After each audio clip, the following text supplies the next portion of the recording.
हमारी आंखें हमारे मस्तिष्क का द्वार होती है। हमारा मन और हमारे विचार हमारी आंखों की मूवमेंट के अनुसार ही गति करते हैं। जब हम हमारी आंखों की गति को स्थिर कर लेते हैं तो हम हमारे विचारों और मन की गति को भी स्थिर कर लेते हैं। जब तक आप अपनी आंखों की मूवमेंट को कंट्रोल नहीं कर पाएंगे तब तक आप किसी भी चीज पर अच्छी तरह से फोकस नहीं हो पाएंगे। तो इसको कंट्रोल में करने के लिए एक ऐसी पावरफुल मेडिटेशन टेक्निक है जिसे त्राटक कहा जाता है। इसे करने के लिए सबसे पहले एक शांत और अंधेरे वाला कमरा होना चाहिए।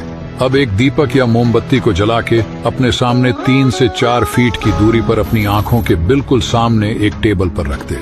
अब अपनी आंखें से और स्थिर मन से दीपक की लौ को देखते रहे, एक टक बिना किसी रुकावट के। अभ्यास के दौरान शरीर की हलचल को न्यून कर दे और इस बात का ध्यान रखिए कि मोमबत्ती की लौ को सिर्फ तब तक देखना है जहां तक आप सुविधाजनक महसूस करें। आपको मोमबत्ती या उसके आसपास देखने की बजाय मोमबत्ती की लौ को ही देखना है। अगर मन में विचार आने लगे तो एक पल उस पर ध्यान दे के वापस इग्नोर कर दे। आपका ध्यान सिर्फ और सिर्फ लौ पर होना चाहिए। जब आंखों में पानी भरने लगे तो फिर अपनी आंखें बंद कर ले, और जब आप अपनी आंखें बंद करते हो तो उस वक्त बंद आंखों से भी आपको अपने सामने मोमबत्ती की लौ महसूस होती है। बंद आंखों से आपको इसी ज्योत को अपनी दोनों आंखों के बीच देखने की कोशिश करनी है। जब आपकी बंद आंखों से लौ की स्मृति धुंधली पड़ने लगे तब दोबारा अपनी आंखें खोले और दोबारा वही अभ्यास दोहराए। आप इसे एक ही बार में 5 से 10 बार कर सकते हो।